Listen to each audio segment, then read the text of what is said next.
Testing, testing, testing. Okay, so that's working. Perfect.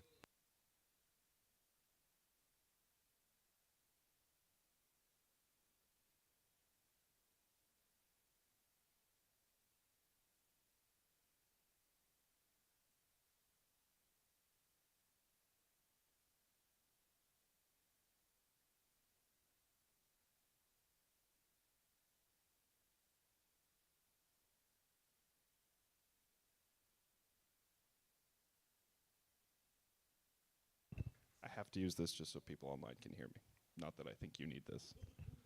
Okay, cool. So we're going to go ahead and get started. Like I had been advertising, this is a reverse town hall. So this is more of y'all ask us questions, specific questions, policy questions, questions about us as people.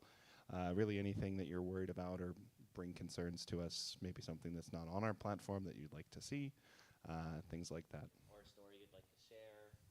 Yeah. You know. And we'll go from there. So, cool. So, as y'all know me. My name's Cameron Rolitz, running for Texas State Senate District 11. This is Konstantinos. I'll let you do a quick introduction, and then we'll pass the mic around. I'm Konstantinos, like he said, and I'm running for Congress in the 14th Congressional District, which, as of last the few days, Supreme Court ruled the boundaries now are Roche-Sharon up towards Middle of Pearland, all the way out Galveston, all the way to Louisiana. So unfortunately, I don't have Southern Brazoria County anymore. Bummer, but y'all have Marquetta. I have Middle, North. Yeah, I have South, North, North, southern portion of Northern Brazoria. Yeah. Yep. Do y'all have any questions or anything that you came prepared for? Anything that you want to bring up?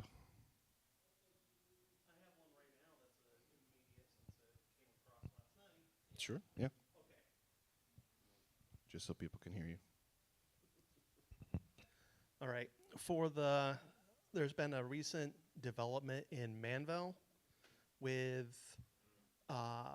polling locations. They have now, the Brazoria County Clerk's Office has decided to remove Manville Annex off of Highway 6 as a polling location, meaning that leaves Manville without a polling location. They either have to travel to Alvin or for some reason to Roche-Sharon, which one is in Roche-Sharon in the first place compared to Manville. So I know you just indicated that I don't know if Manville's part of yours and if it's including yours, but I'd like to see what your guys' thoughts are on that. I'll say that. Oh. Oh.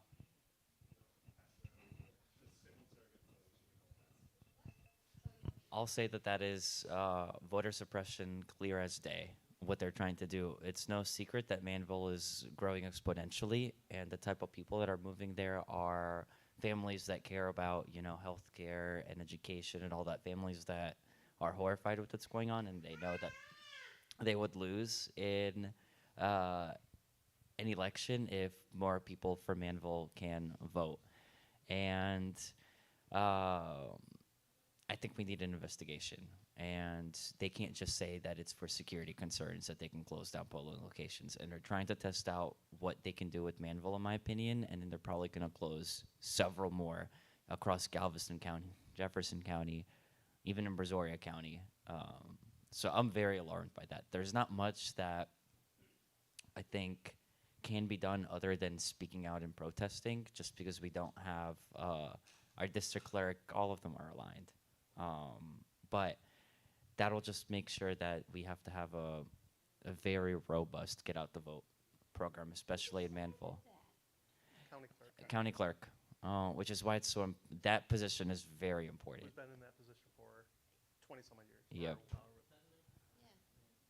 Yep. And I hope that the local leaders, it's huge. It's grown tremendously. Yep. Since I've been here. They don't have a single polling place now? They won't. They won't. Yes. Yep. Yep, and they only had one security. Yep. That's Yeah. more secure than that. I voted there, and it took me almost 3 hours to vote when I voted there, and I knew they needed more locations. They shouldn't be shutting down locations. Uh, it's insanity. Yeah, I mean it's bittersweet, right? This is clear voter suppression, but it also means that what we're doing down here is working, and it has them worried about it. They've seen the demographic shifts, they've seen the developments.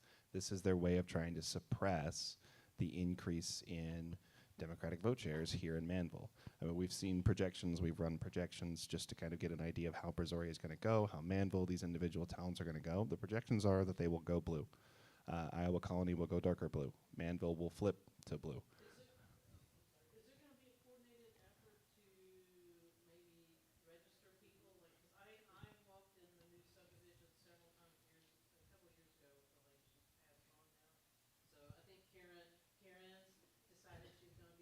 I'm gonna walk with Will.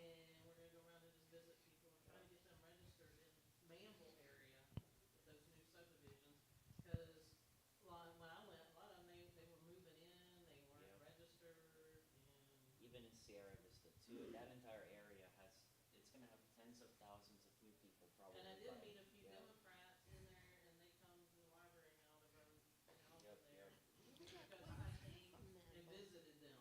yep. We live like 1 hour from Manville.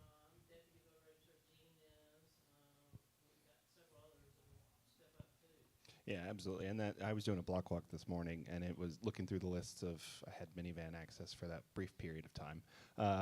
Looking through the list, it was people that hadn't voted in 10, 15 years. That's how long it's been since a lot of these people have felt that like their voice would actually make a difference and would be heard in the Texas state government and even in Congress. Um, so you're right. Yes, we do need to absolutely focus hard on registering voters who may have just moved here. A lot of people don't or forget it's not something that's top of mind when they move, right?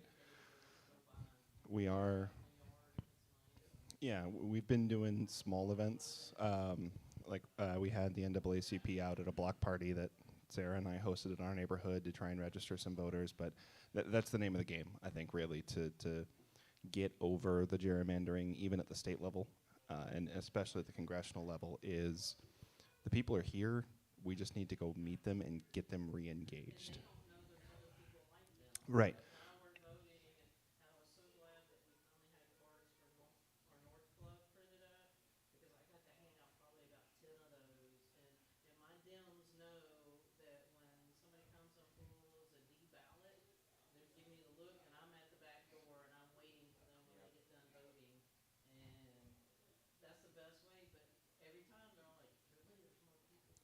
Yep. Yep. Yep. Yeah. I mean, I lived in Brazoria County for more than 20 years before I discovered there were Dems here. yeah. I mean, Really, I we. mean, I didn't think there was going to be Dems out here when we moved out here either. You move kind of out to an area. So, what's happening in North Brazoria, Brazoria, Galveston, all of that is exactly what happened in North Houston while I was growing up. It was. I grew up in Tomball, which is like straight up 45, right south of the Woodlands. Right, there were vast swaths of farms and not quite suburban homes, but like those types of areas in between us and the Woodlands. Now it's solid housing developments. Everyone that lived there had to sell their farms or whatever and move, or they got priced out through the property tax increases. That's what's going to happen here if we're not careful about it. already happened. And it's already happening, right? With even just the initial developments that we've had, right? Manville, Alvin, your property taxes are going up. Everybody else who has lived here for 40, 50 years is now having their property taxes increase, not through the value of their own home increasing, but through the value of everybody else that's moving in's homes increasing and pricing all out. So in terms of what are we going to do about that? Register voters, I did see that they were looking for another location. I will look into the specifics of how to open up a polling location. I know when I was going to UH Clear Lake, the students there organized and turned that into a polling location. Then the county clerk took that back, but right. against it or for it? Against it. Really? Yeah, like 10, 15, I've been in it 22 years. For like 15 years ago, you would come in a school Yeah. and you would set up on one side of Yeah. the gym. This is back when you had B's and R's, they were separated. You know, you utilize the schools. Yeah. And now they use that consolidation under a vote center to quietly start closing more and More and more and more. Yeah. You know. I mean, yeah, I remember growing up whenever my parents would take me when they would go voting, it was always a school or the multi-purpose center for the school district. I don't think I've ever not voted at a school until 2025 when I voted at the Alvin Library. Especially if there's a bond issue, because we had ones that would break down and they would just travel mobile to mobile from schools. Right, yeah. That makes sense to me. It's Because public. you want to get the young people to vote, Right. the ones that have kids in the school, but they don't want that. Right, right. I'll have to check and see if there's like a regulatory, if there's any sort of regulatory or legal reason for why we can't consider those polling locations. But if there's not, then we can definitely try and push and see what we can do to try and bring some of those polling locations back. If not, we'll have to find other options, right? We can, the police stations, Very good. Fire stations. fire stations. Fire That department. brand new big facility, I went and visited them, did a tour with the Girl Scouts, and I talked to the police chief, fire chief, Kendall, and he said, no, we couldn't use that big room. Really? Okay. Doesn't necessarily But I've been surprise trying me, to find- but I've been trying to help Lisa for years, because she was with me as far as trying to find different places. We did the senior Right. center before, but it has two doors that open simultaneously, and everything just blows all your. okay. So we had to not do that one. Okay. Yeah, they're not really interested though. Okay. We can definitely, I know that the NAACP is also doing a large voter registration drive, or gearing up to start doing that, especially younger members, while also recruiting for their organization at the same time. I could definitely talk with FJ or Tina and see if they know of any locations. Maybe some black-owned businesses might be willing to open up in some way if there's space, right? Even if it's a small location, it's a location. See, my next question is, are they gonna try to close it at the Allen Library, because there's no way to lock that room, because when I first came there and started doing it, I went round and round with the fire chief, because I went to change and I locked the doors, and they came and told me I wasn't allowed to do that. So Really? we had to egress out. Okay. Somebody locked themselves in the bathroom one time. So actually, I called Lisa down, and both her and I argued with the fire marshal, and he says, no, you Yeah. gotta leave it unlocked. Yeah. So that's gonna be the next thing, they're gonna go, that's not a secure room, so you can't have it down there.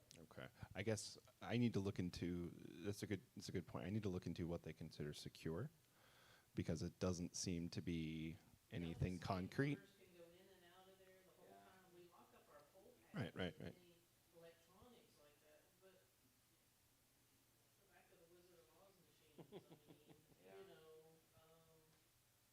I mean, you know, when I started doing it, it was paper ballots. Right. Okay.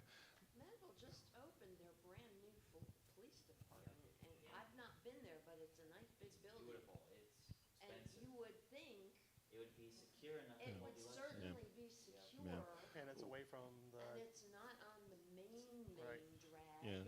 Yeah. It's off the road. You would think that maybe they'd be willing to, Yeah, but if going back to schools though, I don't see why we.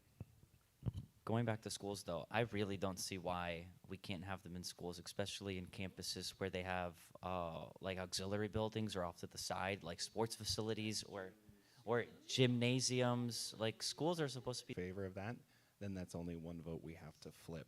Favor of that, then that's only one vote we have to flip to see if we can get some sort of proposal from Alvin ISD to start exploring that and creating the infrastructure for all Alvin ISD schools to become polling locations. I think that's probably the best way to circumvent city level governments and everything that we need to make sure that the people here can vote, right? Like my other suggestion was, oh, well, Iowa Colony has a new building that we can use too, but that's not necessarily the best for everybody in Manville either, right?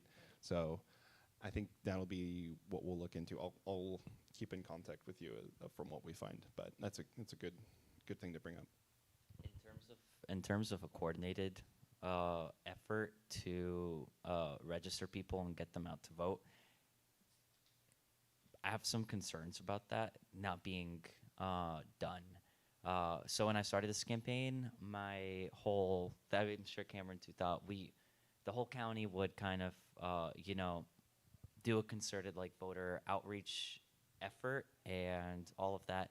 I think Blue Texas, Stone Texas Majority PAC have their own special focus areas, and they're taking a statewide view, which specific areas in each county are worth turning out to. They're not focused on flipping specific counties, in my personal opinion.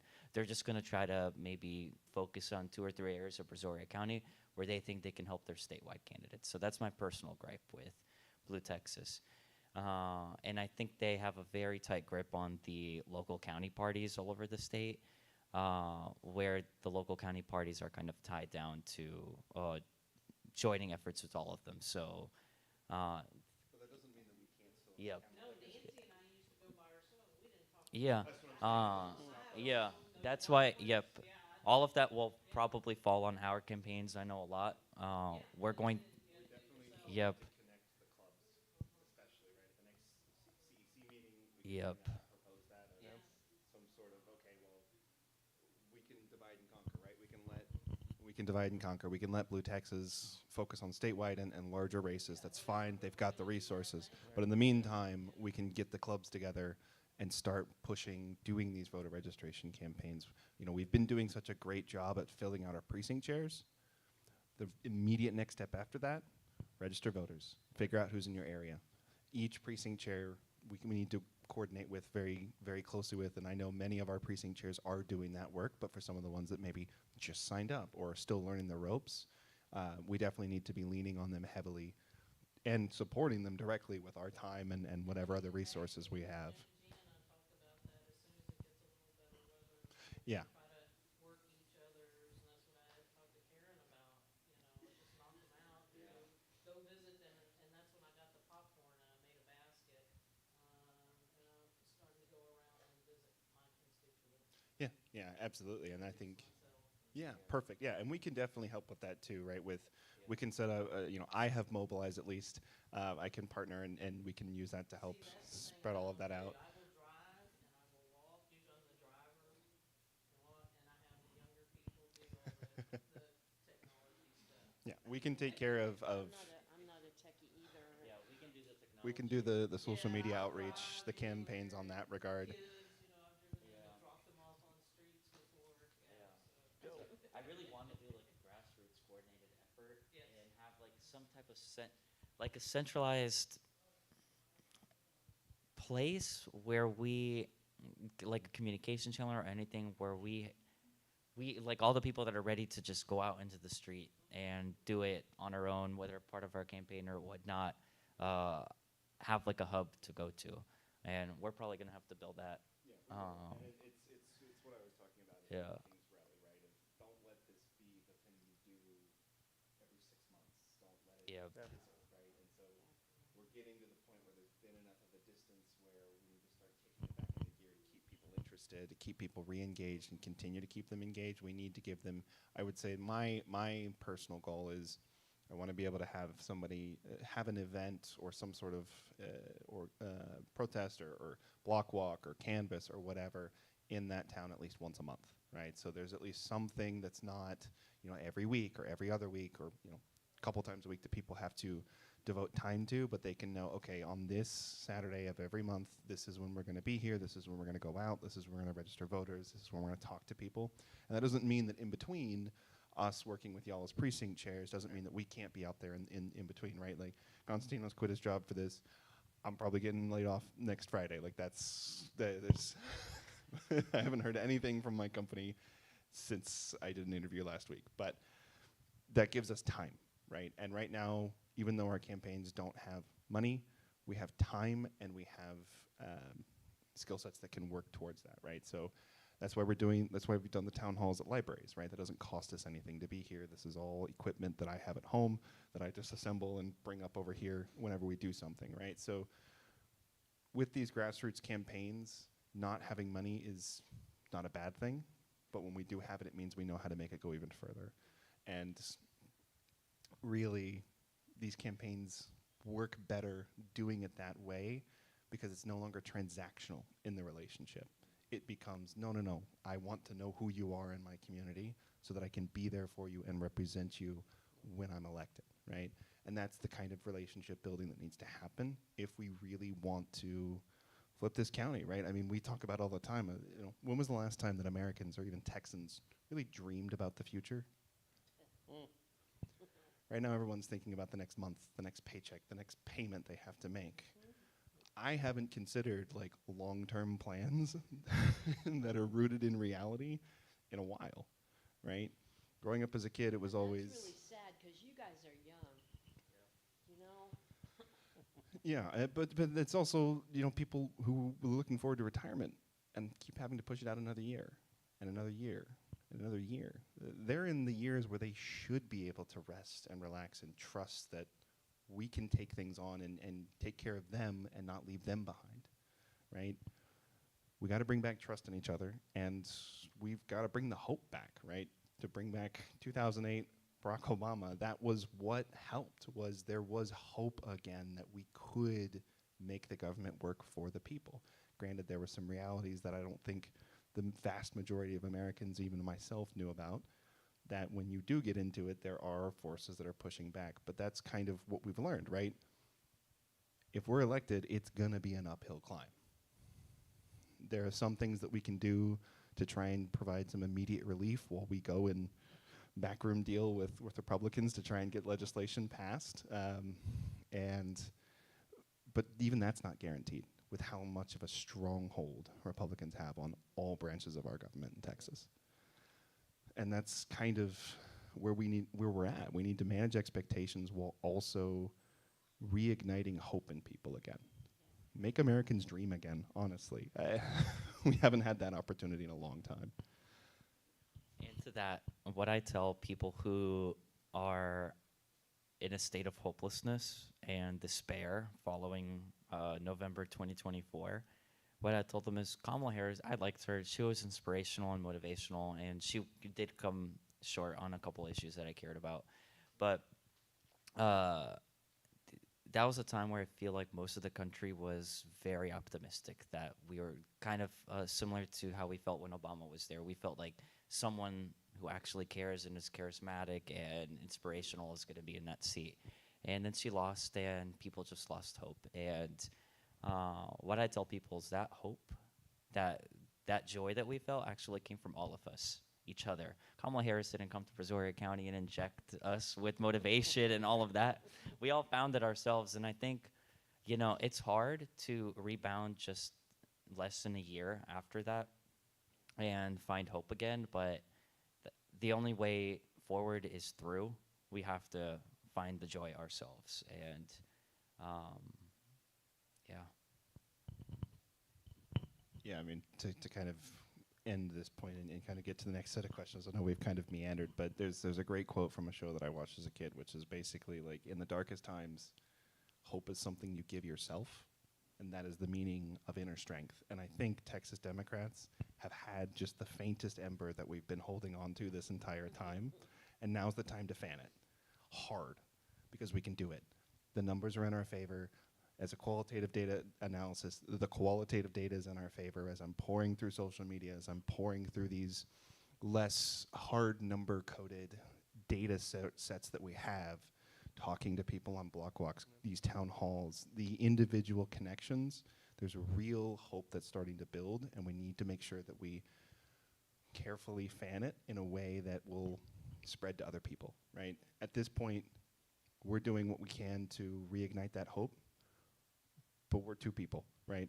You're 2 precinct chairs, 3 precinct chairs. You're the executive director for the county, right? Like, there's very few of us, but it is on our shoulders to do that. And that's why we're here, to keep pushing and doing that as we keep going forward, because otherwise we're fighting an uphill battle that the Texas Democratic Party has been fighting for 30 years. At what point do we just go, all right, that's enough? It's time to fight back.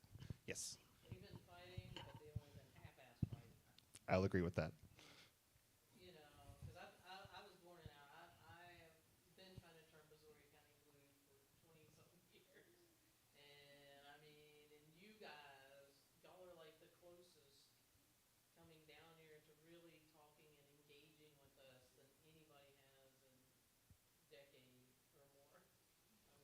Oh. Yeah. We had the momentum in 2018. Yep.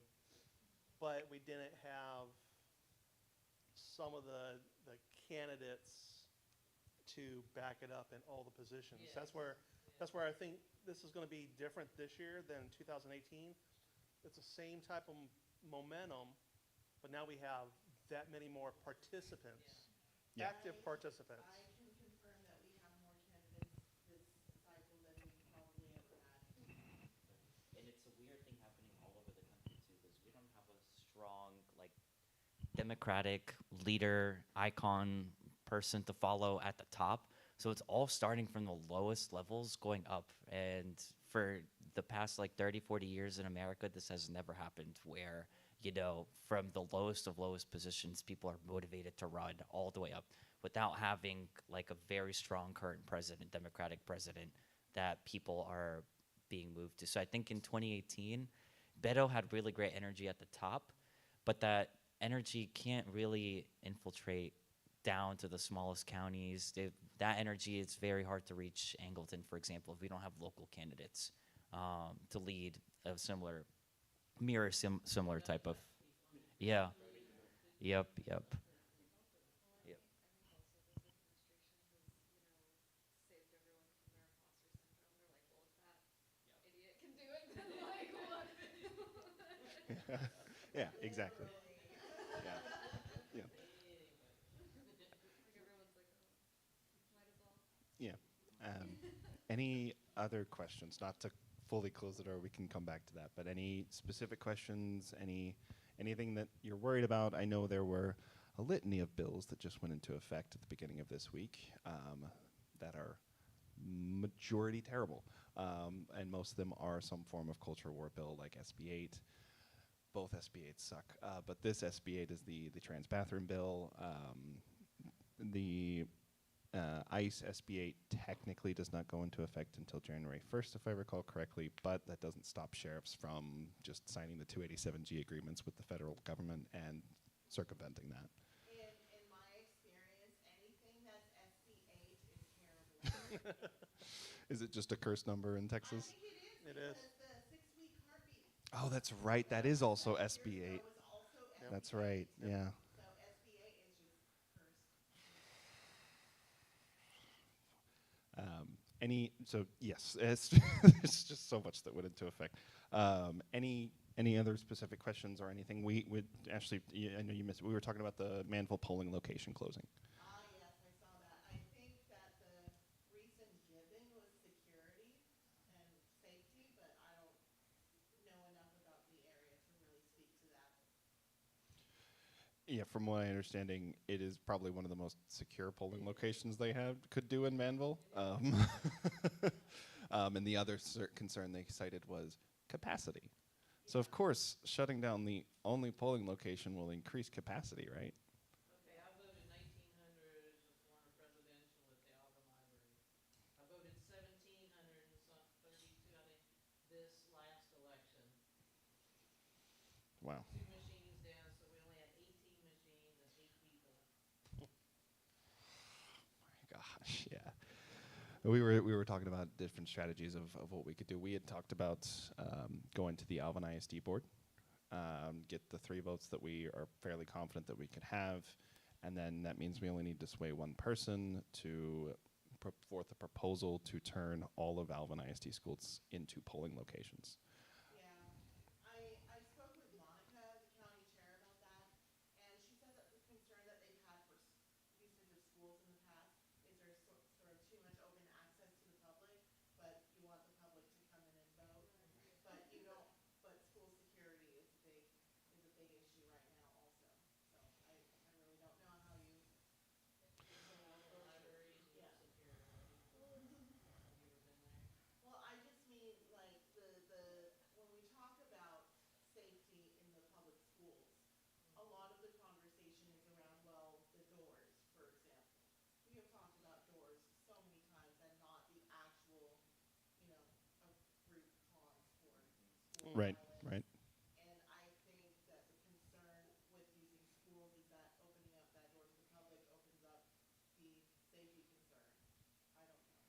Yeah, this sounds very, very reminiscent to my day job right now, where there is a clear answer to something that is, we can definitely say we're going to do it and then figure out the realities of that, right? Like we can use, like we had talked about, the gyms that aren't necessarily fully connected to the campus, right? They're an auxiliary building, field houses, right? If you fine, we can have some sort of separation like that, right? But in my job, what we often get when I'm trying to improve a process or make things a little bit more efficient in a process, the number one pushback I get is PII or security concerns. That's all the answer I get.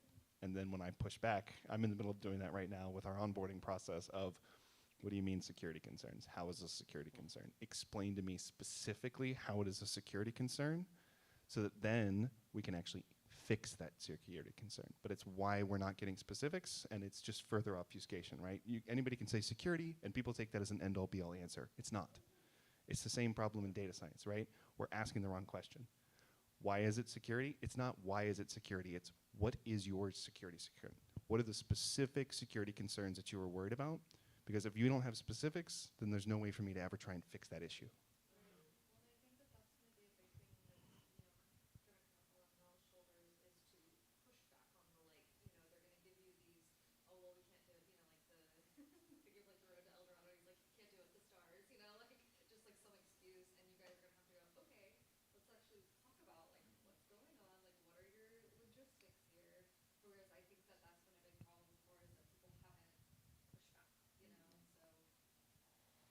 Yeah, and we have campus police. They may not necessarily be able to enforce things specifically, but they can be present, right?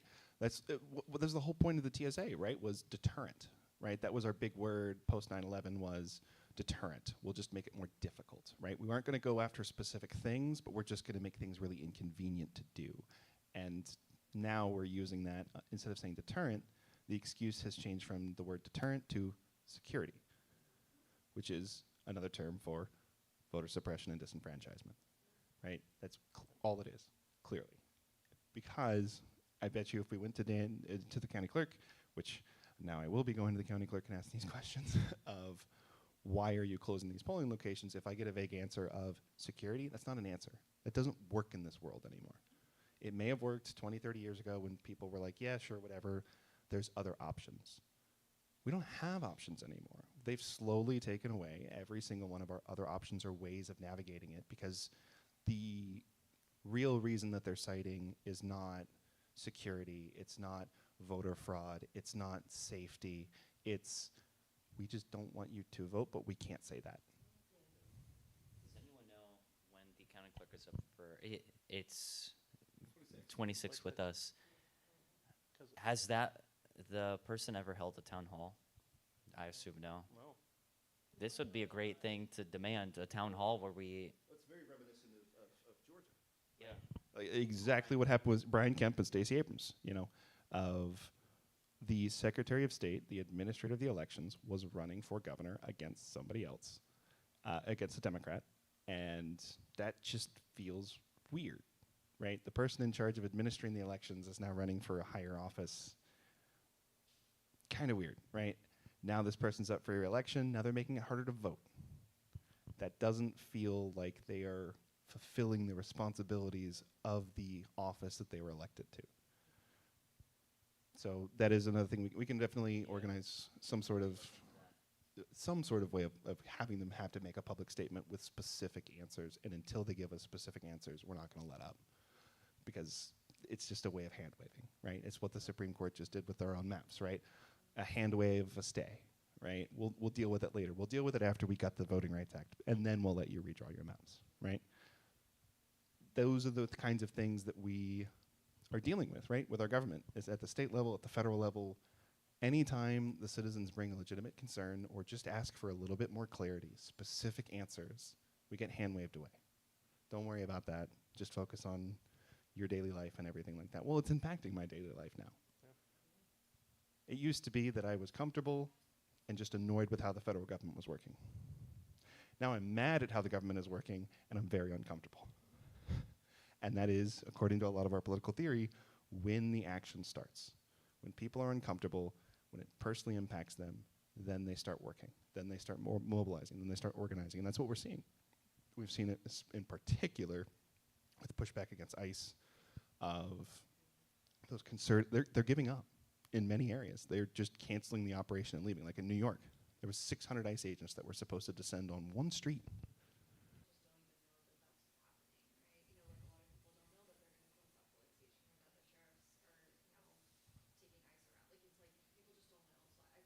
No, I didn't even know. I came in signing up, and I heard Gene talking about it. Yeah, so I think we need to figure out a way besides like social media. I don't know, because like social media is the best, but like I don't know, like how do we get people to come out to things and like how do we go to places? Like I think we just need people to know.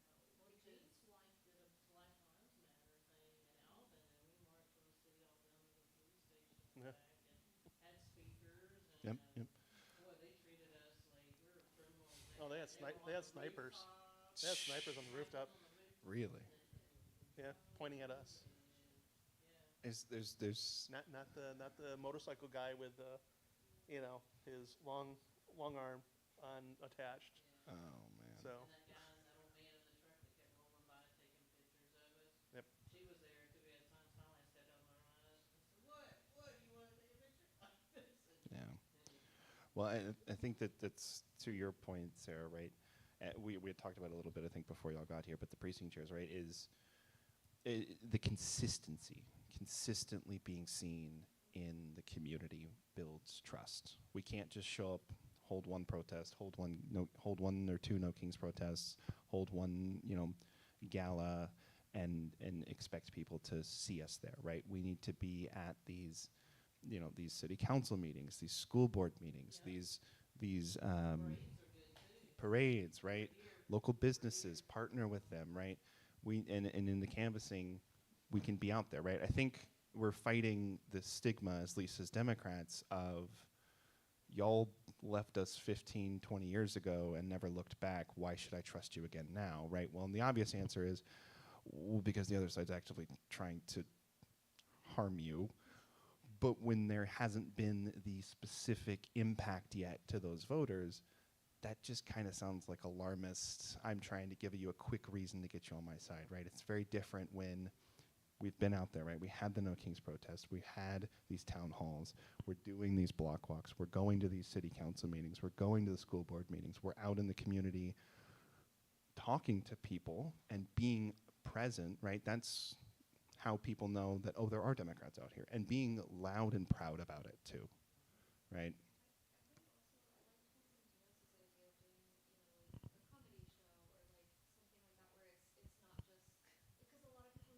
Like humanizing us to their eyes. people aren't gonna come to a town hall, they just don't care. And so Yeah.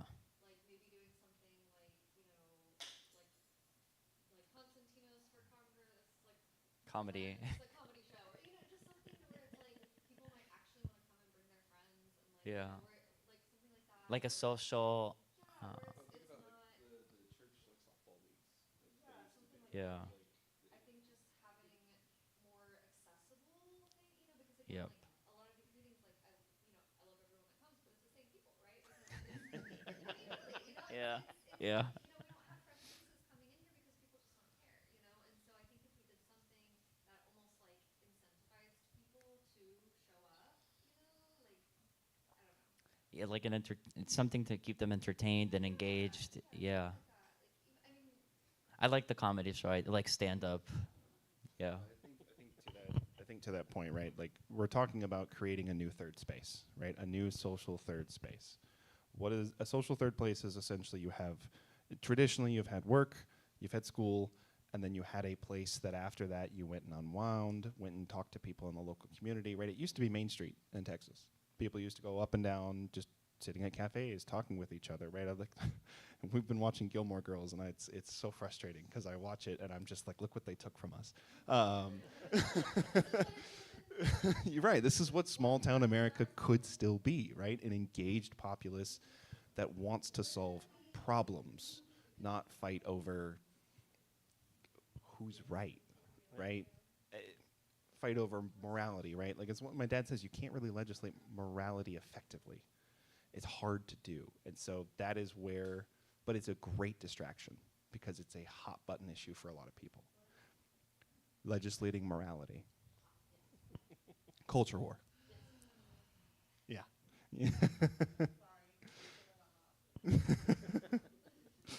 But to the other point too, right? Of we need to be able to put on these events in at little to no cost to the community, right? Like I see, I understand that these things cost our organizations money, and we need to be able to fund that somehow. But sometimes I'll see like something posted of like, oh, $25, $50, $100 entrance fee, and I'm like, that looks like something really fun, but when we're all struggling to afford even basic goods, even $25 to come someplace is just too much to ask right now. Girl, I'm funny. I'll get up there and I'll be funny for free. I'll do a whole stand-up comedy show by myself. And so I think the big thing that we need to figure out is how do we provide events that are open and welcoming and safe for everybody to attend that don't require them to spend money to be there. Farmers market too, there's one here in Angleton, you can get you a little booth or whatever. We could do that too, yeah. Set up, Yeah. Yeah, and those fees are usually pretty cheap, $35 Yeah. all day for a booth. which is definitely something that we could look into. And See, how, they just had home for the holidays in Howland last night and today. It would have been perfect. They had the snow for the kids and. We have that in Iowa. Yeah, the Iowa Colony So, Festival's yeah, tonight. that Yep. would be a really good event to set up camp at. Yeah. Yeah. along with voter registration. Along with voter registration, yeah, yeah. And I know there are rules, and we need to be careful with partisanship and everything, right? But we can say that we are putting on a community night. It just happens to be sponsored by South Missouri Democratic County, club, right? As long as we're not the sole sponsor, right, and we make sure that it is open to everybody and everybody can attend, I believe we're okay regulation-wise. So we can.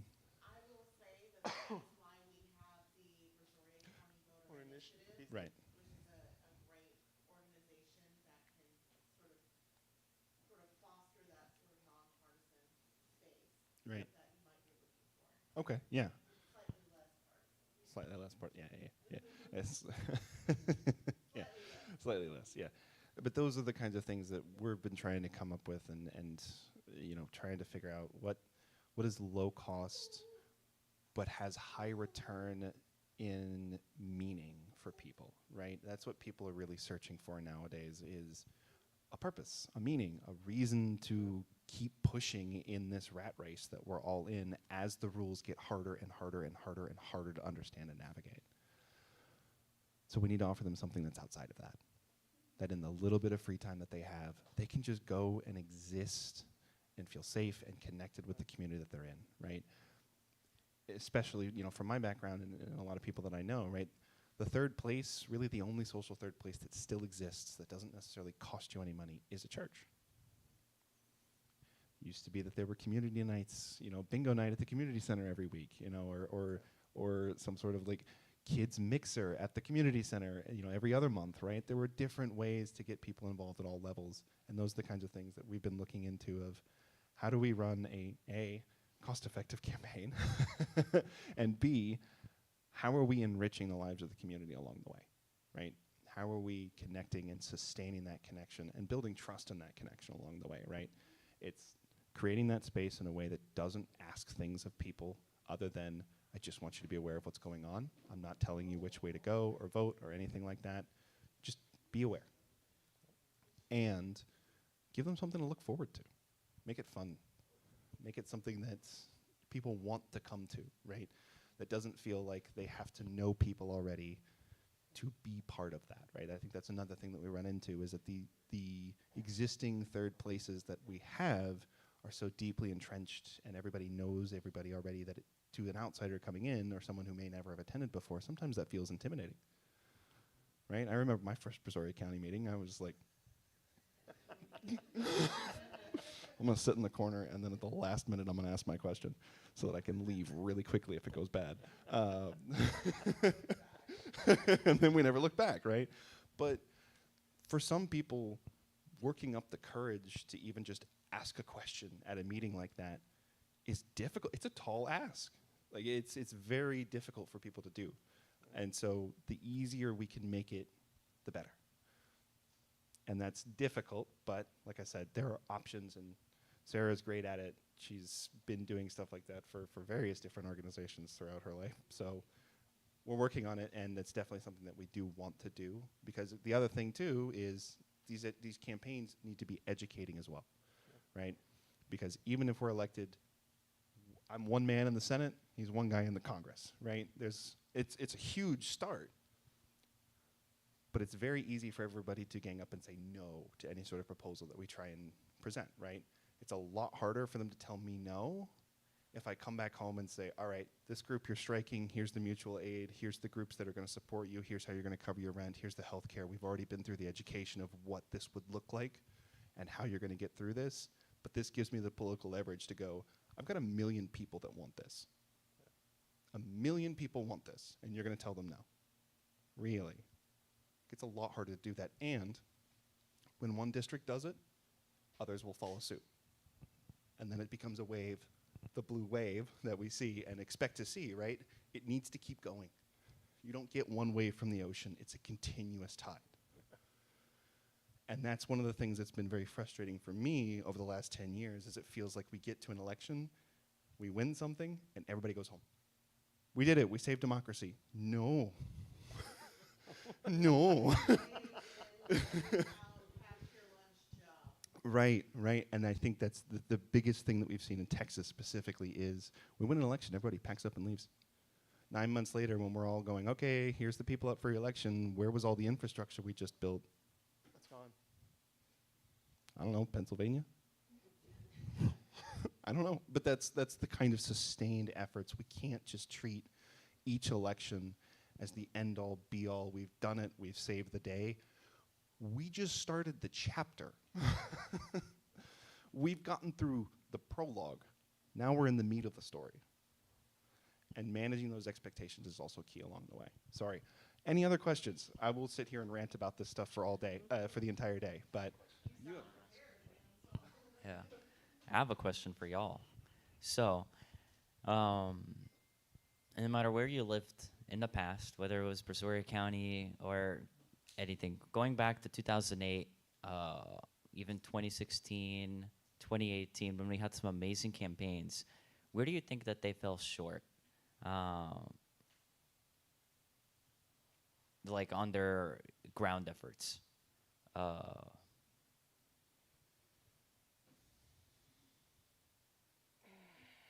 As voters, as organizers, precinct chairs, like the. Not drawing in the younger people. Yep.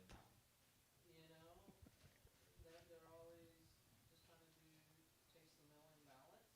Yep. I mean, that's good. That's needed. That's needed. Yep. But we really, really need to get out there and try to get all these young people. Yeah. That's a that are tougher egg to crack. agitated Yeah. now, and they're angry 'cause Yeah. what they see with ICE and all this money. Now is the right pickings for getting these people on board, you know. Yep. If they come to us first and get registered as Democrats first, they're more likely to stay Democrats. on the flip side, we could be the one that gets to them first, Yeah. right? Many of them will come to us, but we also, and this is where Brazoria County Voter Initiative is going to be critical, is we want to get on every trade school and every community college's campus. Every satellite campus that we have out here for U of H, you know, UH Clear Lake, that is where the voters are for our demographic, and they are working through a degree with no guaranteed job at the end anymore. The 18 years of promises that they had in the Texas public education system, that if you go through STEM, you get a STEM degree, you're going to have a high-paying job, you're going to pay off that student loan debt, no problem. Where is that? I pay like $800 a month for my student loans. It's untenable, right? That's $800 a month is more than what my parents paid in the mortgage and insurance for the house I grew up in North Houston. They paid $850 a month. My mortgage is 4 times that. Starting in 20 years. What is he gonna have to grow up to? What? Well, I think like to your point, with the young people, I think this is also like the first generation that's really feeling a lot of it, like coming out of, because you kind of came out of college, had a pretty decent job, like you had prospects, and then I think that everybody who's like kind of going into college now, this is the first generation that they're like really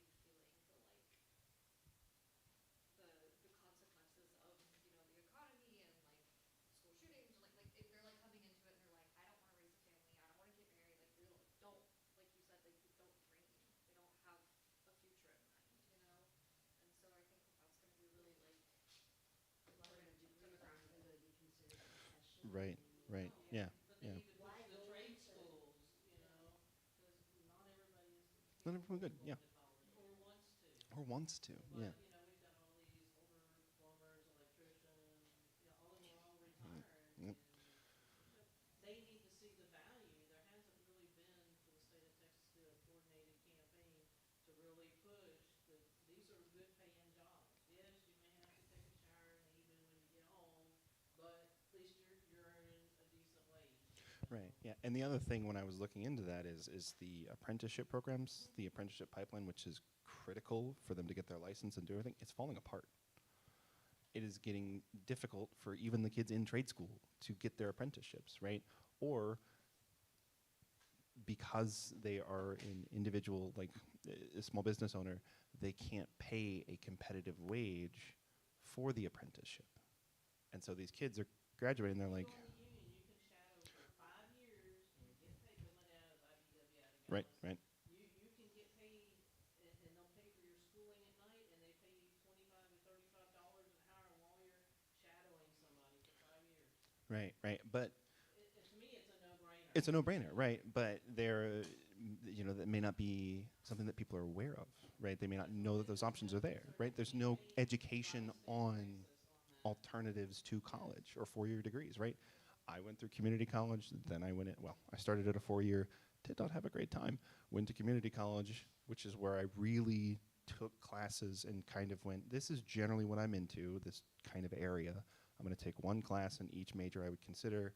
I dropped two of the three and knew exactly which one I wanted to do, right? But that was what community college was so good for me for was, A, it wasn't part of the four-year university plan where your freshman and sophomore year, they're trying to weed you out because that doesn't impact their acceptance rates. It keeps their acceptance rates high, but nobody pays attention to the dropout rates because they just blame the student for dropping out of that school.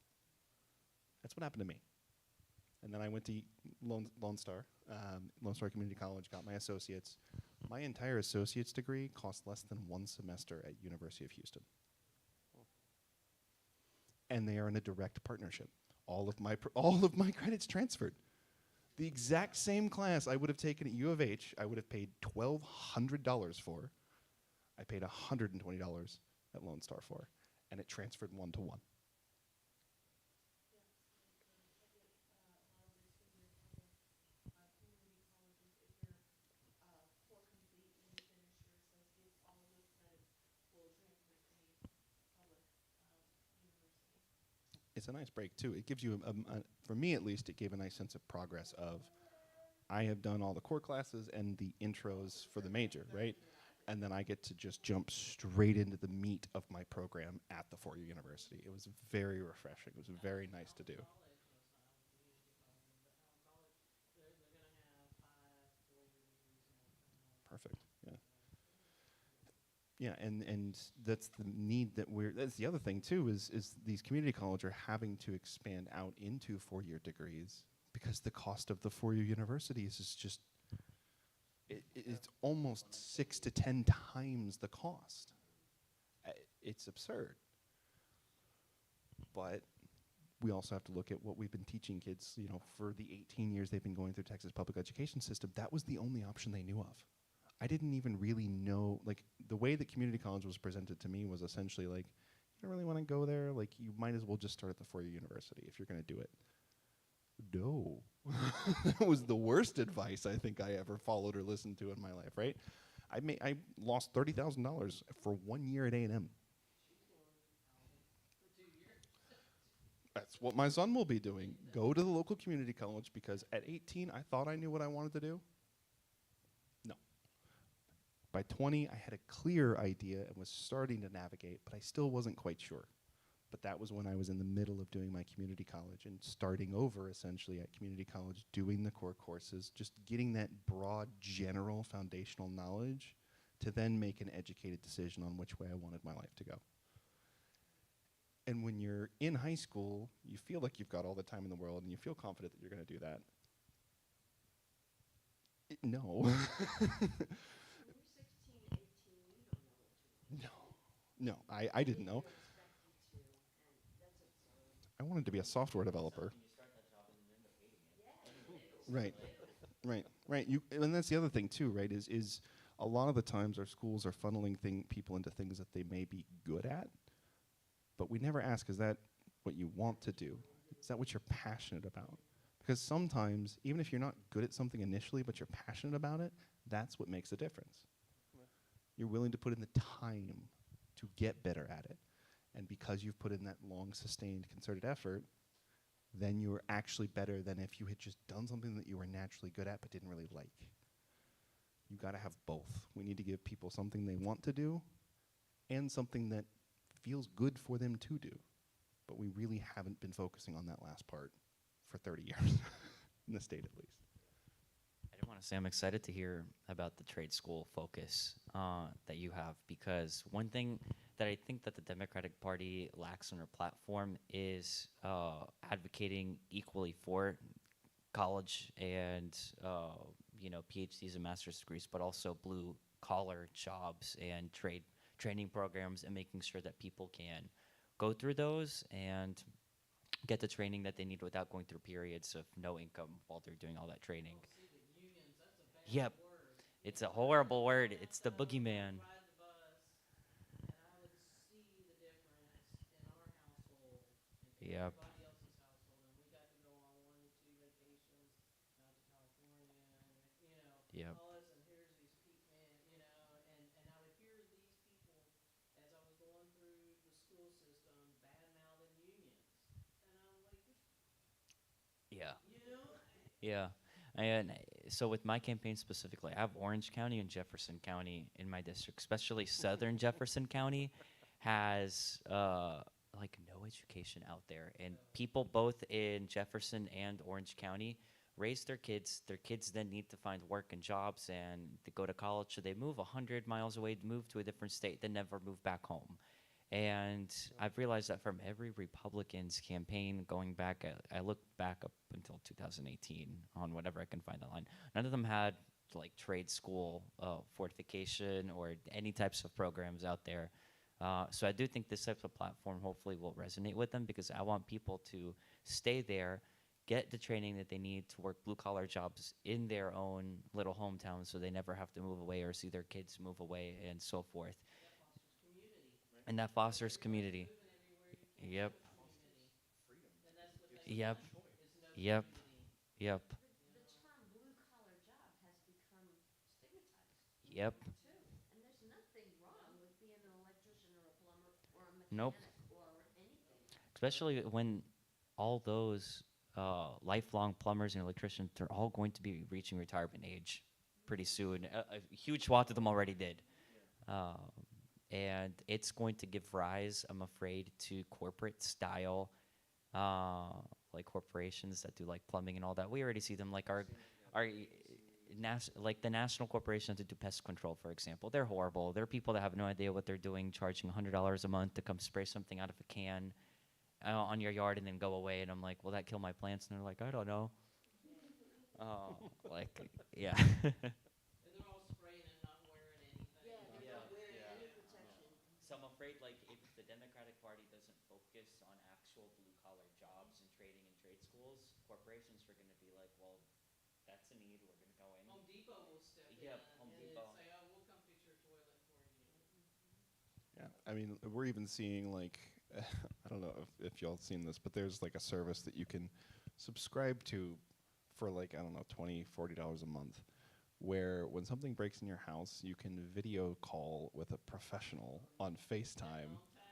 Yeah, something like that. And they basically walk you through how to fix your own thing. There's a thing called YouTube. Yeah, that's what I do. The YouTube channel, Dad, how do I? Every single thing I've ever needed to do around the house. But that's what we're seeing, right? Is the poor opinion of unions is going to have those jobs dry up, and then their only option is to take what used to be $30, $40 an hour as a plumber, and now they're making $15 an hour if they're lucky, working for a national conglomerate with no benefits, right? It's essentially what we're seeing to the trades is what we saw to main streets in rural towns when Walmart moved in.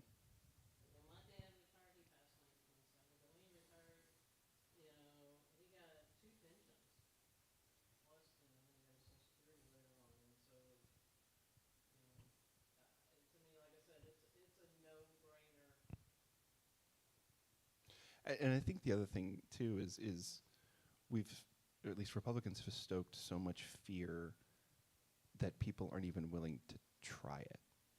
Just because you join a union doesn't mean you have to stay in it. If it's not a good chapter, or you don't think it's doing what you need to do, and you've tried to change it from within and that's not working, then you can leave, right? It's nothing is set in stone. Just because you're in a union doesn't mean you're in a union for the rest of your life. I've been in a union. I was in a union when I worked for Kroger. Terrible union. It is genuinely a terrible union. I'm so sorry. I remember 10 years ago when they were like, y'all might have to strike. We're going to argue for a raise. And I was like, oh boy, I get to be part of something cool. And then the strike never happened, and they came back and were like, we got you a 10-cent raise. And I was like, what? I would rather have striked. Is that it?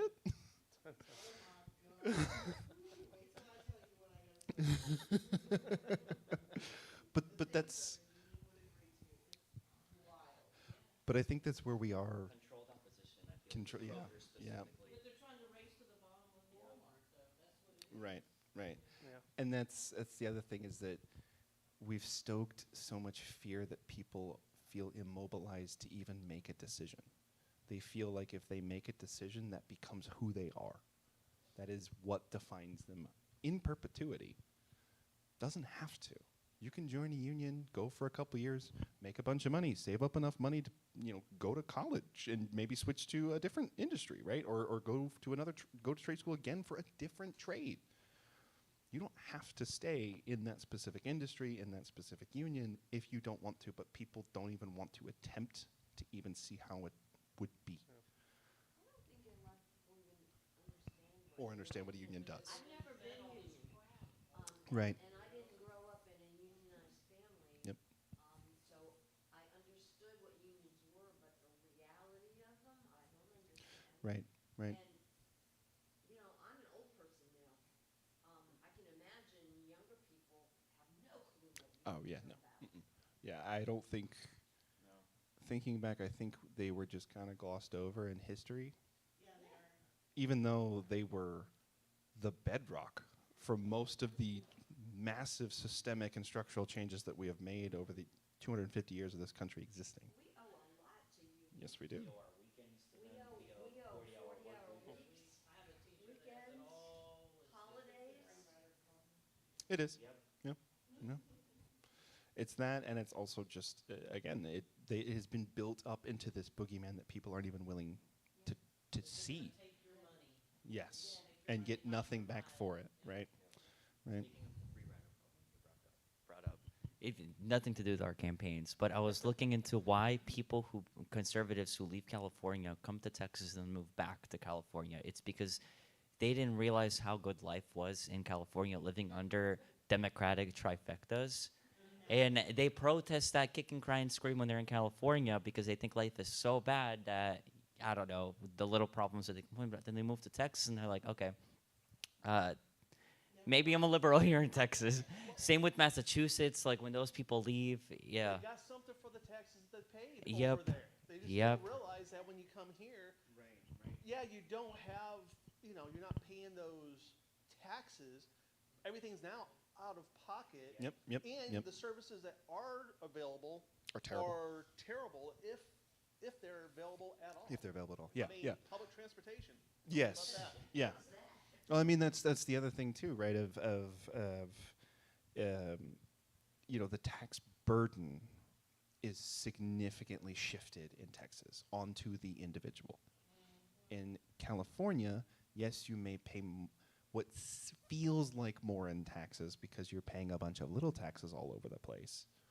But in terms of the actual tax burden, how much of your buying power that tax is actually taking, for California, it's significantly less. For Texas, I think it's like an 80-20 split. 80% of the tax dollars in the state of Texas come from the private citizen, not the companies, not the businesses.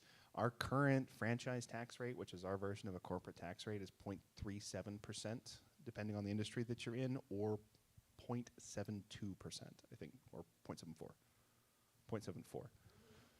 Only if you make more than $2.47 million in revenue. So my small businesses, we only pay the sales tax, but we don't even pay the sales tax. Y'all pay the sales tax, and then I just send a check to the Texas government. That is essentially how the Texas tax system has been set up now. It is operating under the assumption that people want to move here, they want to buy a house here, they want to stay here, and they want to spend money in the economy here. Because the two main ways, really the one main way that the state of Texas makes its money directly is sales tax. It is the lion's share of our budget. The state of Texas, like the state level government, doesn't even see the property taxes. That's all county level. That's all municipalities. We don't take any of that money at the state level. It stays within, and that's where people also don't realize just how decentralized power is in the state of Texas. You flip a county, you've got a massive defensive wall against the state government and against increases in taxes and everything else that's going on that we have issues with, right? The other thing is, I believe we just opened the Texas Stock Exchange and banned the capital gains tax. Like, we're doing all of these things to incentivize people to move here with the assumption that they will stay here. But that's not what's happening. They move here, they start paying the taxes here, they start trying to survive and thrive in the state of Texas, and they're getting nickel and dimed like they never had been before. Because everything is deregulated, everything is privatized. It's a matter of time before, you got to pay the firefighter like you used to. You used to have to pay for the fire department to come out and put your house out. That didn't work. People died. And fires have a habit of spreading. They don't just stay inside one person's house. If one person's house goes up, that whole neighborhood, right? It doesn't make sense to have that be a private service. But we've had 30 years of rapid and intentional deregulation obfuscated with the guise of personal choice and personal freedom. Just because we offer a public option does not mean that you can't also still get a private option. In my opinion, that is true freedom. The freedom to choose. And that is what, at least in the state of Texas, I was always taught was, at the very least, we did the common sense solution. We used to. Growing up, I would read, growing up, let's see, when was that? This was early, never mind. But I would read about some sort of change or some sort of law, it was particularly in the early 2000s, right? That at least made sense when you read through it, or at least seemed to be a good compromise. Now, all that I feel the state government is doing is policing our morals. When was the last time a bill or an amendment was passed that was designed to help the actual people? And even when they do pass a bill like that, there are so many strings attached. There are so many ways, like with the water infrastructure bill. Who gets to decide what companies get to get the money that we just allocated to build all that water infrastructure? One person, the comptroller.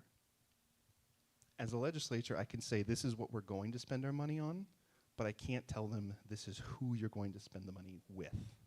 That is solely up to the comptroller's discretion.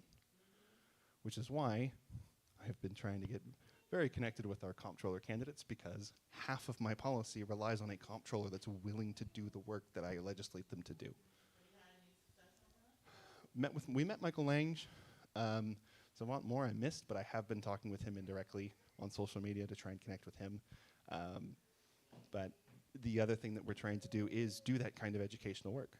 Most people don't even know what the comptroller is, have never heard of that position.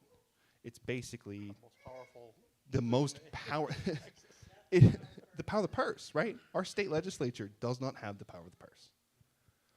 And that was done by design when our Constitution was rewritten after we kicked out the Reconstructionists post-Civil War. The intent of the Texas state government was that no single party would hold every single branch of government. And yet, Here we are. right, and even if then the party that was in power, if we flip just the comptroller or just the state senate or just the state house, it's not really enough. It delays things, but there's ways to get around us. There was that much decentralization of power. So I can sit there and write every single bill that sounds great, looks great, should be great, but if the comptroller decides they're not going to fund that mandate, it goes nowhere. So we need more than just the state senate or the state house or the governorship or the lieutenant governorship. We need a legislative body and a statewide office to really start to break open. Excuse me. Ugh. Drank the Coke too fast. To really start pushing the needle back, right? If we just flip the state senate, we hold it in place, which is great. But I think in 2026, we really have a chance to start pushing the needle back, start repairing the damage, start undoing all of this. I mean, it's almost going to take me 2 terms to undo 30 years of Republican damage. Because the first term is basically going to be spent, what the hell is going on here? Reading through all of it, reading through all the, I mean, we passed, what, 500 laws in the last legislative session? And we've passed 500 to 800 constitutional amendments in the last, I think, like 40 years alone. The constitutional amendments are the problem. Those are going to be the ones that are really difficult to undo, because I need 2/3 majority in both houses, and I need the voters to agree on it. And that's the key. And that's why they do these constitutional amendments in off cycles. However, there are ways that we can start laying the groundwork, right? We can introduce a constitutional amendment that makes it to where constitutional amendments can only be voted on in presidential years to make it a more representative response. We can change how they're able to be written, or how often, or what you can do, how much you can change in one go, those kinds of things. We can start to regulate the amendments themselves, which will kind of shut the faucet off for a little bit. And it means that the next constitutional amendment that we pass has to create a pathway for either temporarily the legislature to start fixing things, start repealing things, start getting, I mean, I would prefer to just hold some sort of massive convention, but I don't think that would go well right now. We're not there yet, right? But if we start exposing the cracks, start exposing and explaining and educating to people just how much power they have ceded over to the state government without realizing it, then we can start having change. Because that's the thing. The state government in Texas does not have power unless the Constitution specifically states it has it. Which is why we've had to have so many. Which means we have ceded 800 amendments worth of power to our state government. What the heck? Yeah. So,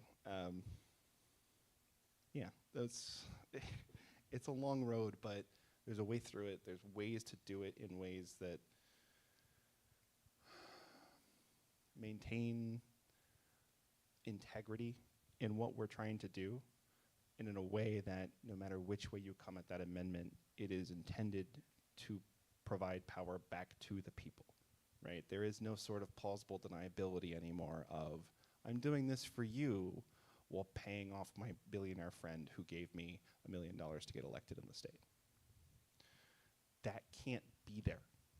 Because if that's there, it's not a real amendment for the people. It never was. In fact, I wouldn't be surprised if the person that introduced that amendment didn't even read it or write it themselves. But those are the other kinds of things that we can do in parliamentary procedure. A lawmaker who is duly elected has to be the author of that bill. They cannot take it from a lobbyist. They cannot take it from a certain group. Now, they can collaborate on a bill, but they have to have created the initial draft, right? While they're sitting with the constituents, right? That's what I want these town halls to be if I'm elected, right? Of, hey, here's the draft.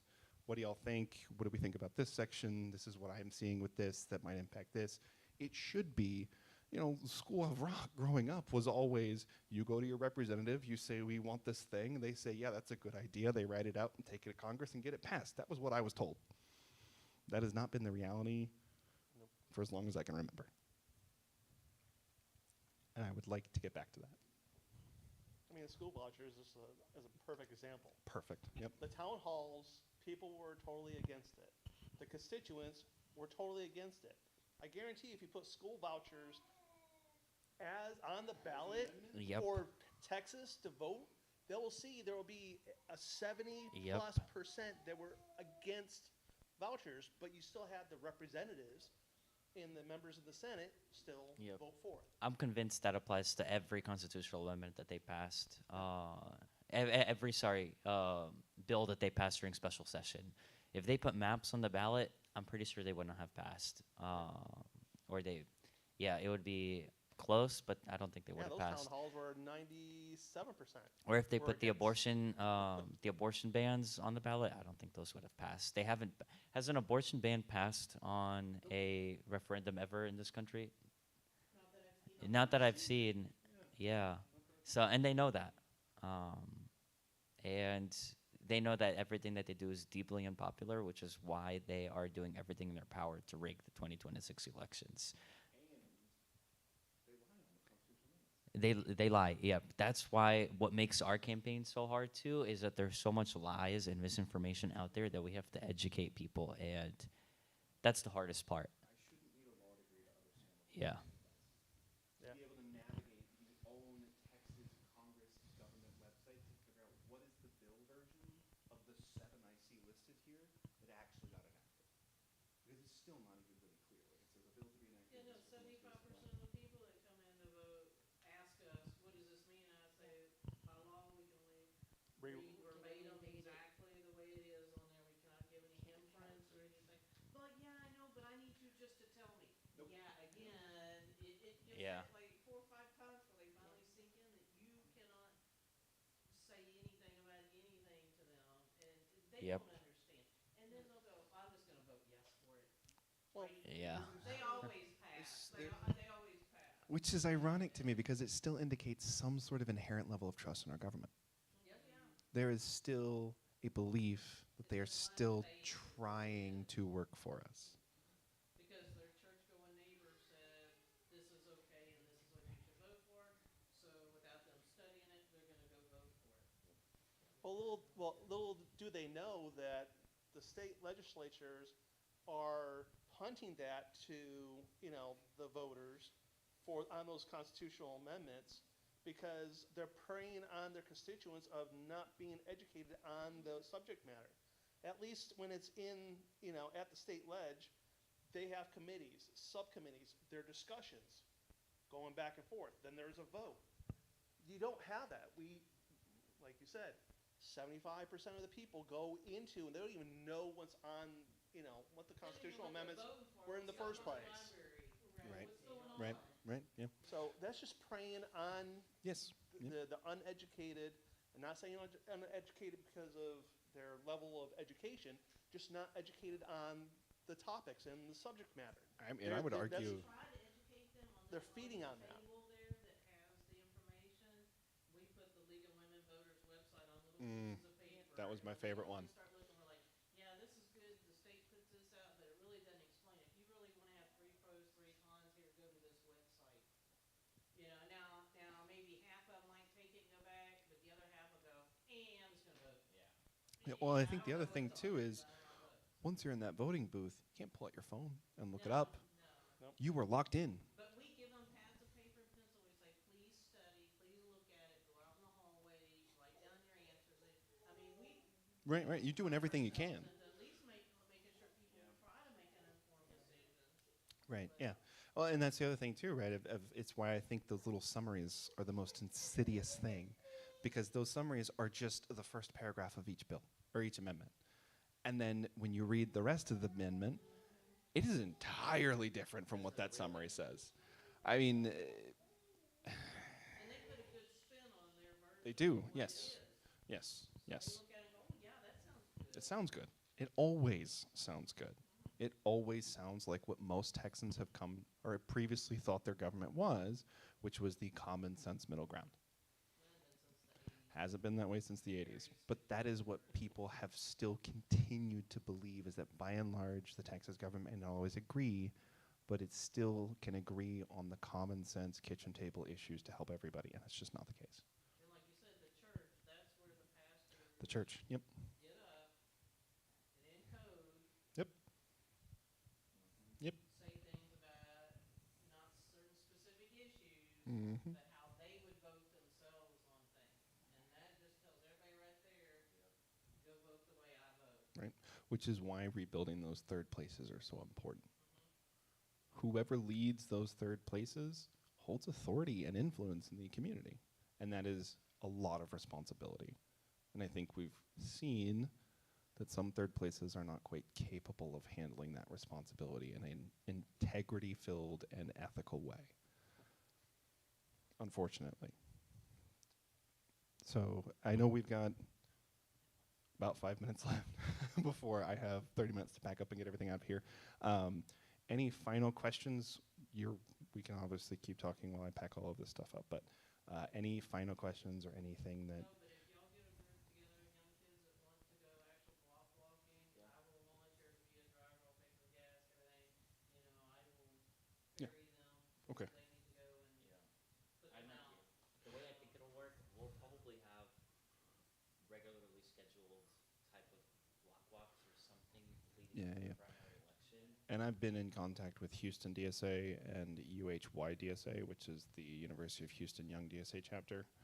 They are very eager to start expanding their infrastructure out down here. We need young legs because us are Yep. aging out too.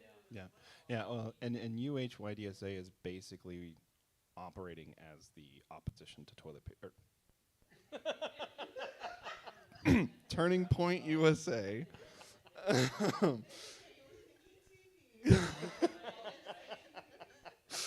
is essentially acting as the only organization on these campuses that is directly trying to push back against Turning Point USA. And they are very eager to continue doing that, especially when Dan Patrick was at U of H, 2 weeks ago, with the brand new opening of UH's Turning Point USA chapter. So they're ready to fight back, and they know that these rural, satellite, small schools will be eager to just take the funding that the Turning Point's going to offer them. They're already underfunded as it is. And when another organization comes in and goes, we'll give you $1 million. Yeah, why wouldn't you take that? It's I think we were talking about is the death by 1,000 cuts, right? You're underfunded. You have kids that don't feel like they're having a future. Here comes in an organization that isn't great, but they're offering you the money to try and do that, right? But what we forget is that oftentimes there are so many strings attached to that money. So many strings. And so while they may be doing what they're doing for the right reasons, they can't actually execute on those right reasons when the strings start tugging, start pulling them back from making those decisions. And that's what we got to be careful of. So We'll be in touch. And I personally, Cameron or I will be at every type of block walk. I don't believe in just sending people out to go when the candidate isn't there. That made her and her Girl Scout girlfriend Yeah. go before. Yeah. So one of us will always be there. We may not be on the same block all the time if we disperse, but we'll always be reachable if you knock on a door and somebody really wants to meet the candidate. People on it, you know, especially if you're women, so Yep. you can keep up with each other. Yep. Yeah, I put my phone number in my email address. we're putting together the mailing lists. I mean, because that's something I can do. Yep. You know. Perfect. Yeah. Awesome. I think if there's nothing else, I'll conclude officially, and then we can keep chatting. Yeah. Thank you all. Yeah. I have T-shirts in the back for anyone that wants one. I don't charge for them, but if you want to donate to my campaign, that'll help. Anything helps. But if you just want a shirt to just spread my name out, that'll be helpful. I'll let you take it for free. Before everyone goes, I do want to take a group photo with everyone. Yeah. Anything else? Questions, comments?